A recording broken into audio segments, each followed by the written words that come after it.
我諗諗先。我揾到以下嘅資料：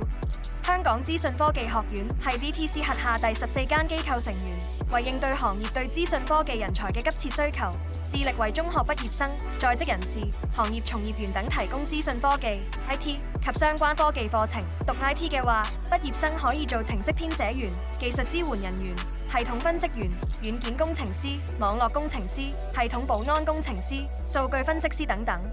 如果你對剪片有興趣，我推薦你試試 Higher Diploma in Digital Media Technology 呢。呢個課程內容多元化，包括影片剪輯、動畫製作、音效處理、互動設計等等。